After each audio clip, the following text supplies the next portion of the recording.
नमस्कार, मैं हूं आपके साथ प्रगति और आप देख रहे हैं टोटल टीवी। खबरों की शुरुआत बड़ी खबर के साथ करेंगे, जहां 7वें चरण के लिए वोटिंग सुबह से जारी है। 8 राज्यों की 57 सीटों पर मतदान हो रहा है। मैदान में 904 उम्मीदवार हैं। सुबह 7 बजे से शाम 6 बजे तक वोटिंग होगी। बता दें कि पंजाब की सभी सीटों पर एक साथ वोटिंग हो रही है। 7वें चरण में पंजाब की सभी 13 सीटों पर वोटिंग जारी है। हिमाचल प्रदेश की 4, पश्चिम बंगाल की 9 सीटों पर भी मतदान किया जा रहा है। वहीं बिहार की 8, उड़ीसा की 6, झारखंड की 3 सीटों पर भी सुबह 7 बजे से वोटिंग शुरू हो चुकी है। चंडीगढ़ की 1 सीट पर भी आज भी वोटिंग हो रही है। बता दें कि दोपहर 3 बजे तक देश भर में 40.90% वोटिंग हुई है। बिहार में 42.95%, चंडीगढ़ में 52.61%, हिमाचल प्रदेश में 58.41% वोटिंग हो चुकी है। वहीं झारखंड में 60.14% वोटिंग 3 बजे तक संपन्न हो चुकी है। इसके अलावा उड़ीसा की बात करें तो उड़ीसा में 49.77% वोटिंग 3 बजे तक संपन्न हो चुकी है, जबकि पंजाब में 46.38% वोटिंग 3 बजे तक संपन्न हुई है। इसके अलावा उत्तर प्रदेश में 46.83% मतदान 3 बजे तक संपन्न हो चुका है। पश्चिम बंगाल में 8.46% वोट 3 बजे तक डाले जा चुके हैं।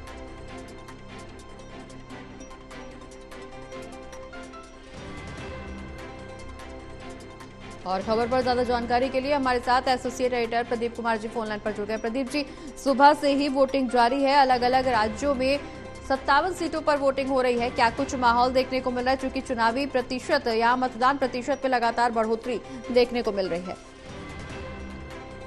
देखिए, बिल्कुल। और जिस तरीके से चुनावी मुकाबला वो अपने अंतिम पड़ाव पर है, ये काफी महत्वपूर्ण मुकाबला है, क्योंकि 7वें चरण के मुकाबले के साथ ही यहाँ पर अब जो चुनाव है, लोकसभा चुनाव 2024, वो संपन्न हो जाएगा।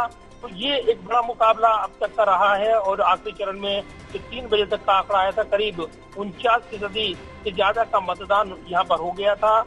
और साथ ही इसमें अलग अलग राज्यों की बात करें, 8 राज्यों की 57 सीटों पर मुकाबला हुआ है, जिसमें हाई प्रोफाइल, जिसमें प्रधानमंत्री नरेंद्र मोदी की संसदीय क्षेत्र की सीट वाराणसी शामिल है, यहाँ पर मुकाबला हुआ है। इसके अलावा अगर देखें, कई दिग्गज नेता इस चरण में चुनावी मुकाबले में हैं। अनुराग ठाकुर से लेकर रवि किशन और अन्य नेताओं के साथ पाटलिपुत्र से मीसा भारती चुनाव मैदान में है। इसके अलावा अन्य नेताओं की बात करें, वो चुनाव मैदान में किस्मत आजमा रहे हैं। तो इसी के साथ इंडिया ब्लॉक की एक महत्वपूर्ण बैठक, जहां कांग्रेस अध्यक्ष मल्लिकार्जुन खड़गे के आवास पर आगे की रणनीति पर मंथन। तो ये जरूर है कि चुनावी नतीजे 4 जून को घोषित होने हैं, लेकिन उसके पहले जो चुनावी मुकाबला है वो अब संपन्न होने के करीब है। और इसी के साथ एक बड़ी बहस देखेंगे हम, जब एग्जिट पोल के जरिए चर्चा होगी, क्या समीकरण रहेगा, इस पर चर्चा रहेगी। लेकिन एग्जिट पोल से डिबेट से दूरी बनाई है कांग्रेस पार्टी ने, कहते हुए कि जब तक अंतिम परिणाम नहीं आता वो इंतजार करेंगे। तो ये जरूर है कि इस चुनावी मुकाबले में न सिर्फ इंडिया ब्लॉक बल्कि एनडीए की साख भी दांव पर है। लगातार तीसरी बार सत्ता में वापसी के लिए बीजेपी ताल ठोक रही है और 400 पार का नारा बुलंद किया गया था, लेकिन ये नारा कितना बुलंद हो पाएगा, कितना कमजोर रह पाएगा, ये चुनावी नतीजे साफ करेंगे। तो आज कई चुनावी मुकाबले के दौरान अलग अलग राज्यों में रंग देखने को मिले हैं। बंगाल में हिंसा की खबरें आई हैं। इसके अलावा अलग अलग राज्यों की बात करें, उत्तर प्रदेश की कई सीटों की बात करें, वहां पर भी अलग अलग समीकरण बनकर उभरा है। तो निश्चित तौर पर यह एक बड़ा मुकाबला अब अपने अंतिम पड़ाव पर है। और इसी के साथ एक नई बहस कि चुनावी नतीजों में कौन बाजी मारता है, ये 4 जून को साबित होगा।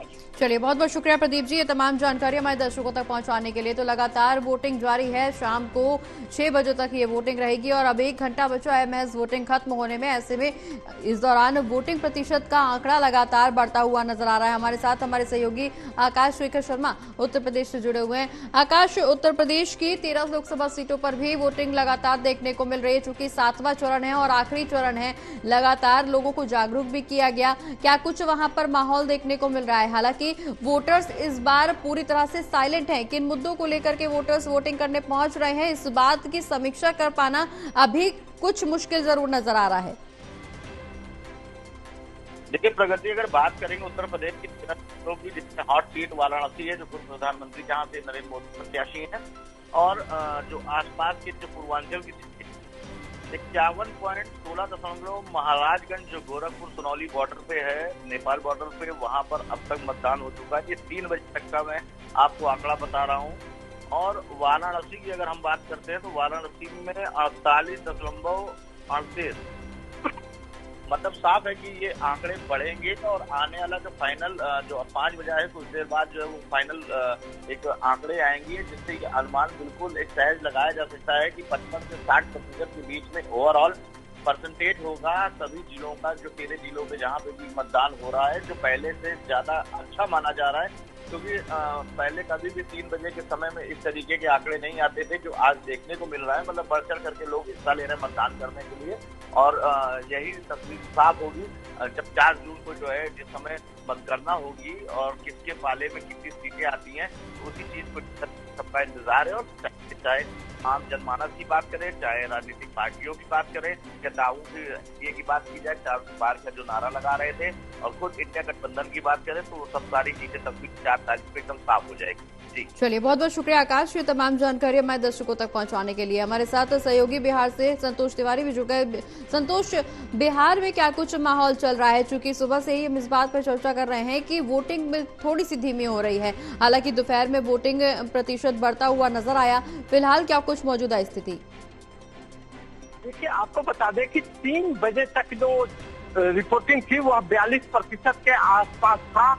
उसके बाद 4 बजे का जो उसमें कुछ प्लस हुआ है, तो अभी जो है 1 घंटा समय बचा हुआ है। 6 बजे तक जो मतदान है, अभी यह देखना होगा कि किस तरीके से जो है मतदाता अपने मताधिकार का प्रयोग करते हैं। लाइन में भी लोग लगे हुए हैं। बहुत सारे ऐसे बूथ है जहाँ पे लंबी लंबी लाइनें लगी हुई है, कुछ ऐसे भी बूथ है जो बिल्कुल खाली दिखाई दे रहा है। लेकिन अब देखना होगा कि जो फाइनल नतीजे आते हैं वोटिंग के परसेंटेज का, वह काफी देखने वाला होगा कि सुबह से जिस तरीके से मतदान का प्रतिशत बिहार में जो है धीरे धीरे शुरू हुआ, दोपहर बाद जो है थोड़ा सा रफ्तार पकड़ा, तो फाइनल नतीजा अभी आने में थोड़ा सा वक्त लगेगा, लेकिन काफी दिलचस्प होगा। और मतदाता अपने मताधिकार का प्रयोग कर रहे हैं और कई दिग्गज की प्रतिष्ठा जो है यहाँ पे बिहार में दांव पर। चलिए, बहुत बहुत शुक्रिया संतोष, ये तमाम जानकारी हमारे दर्शकों तक पहुँचाने के लिए।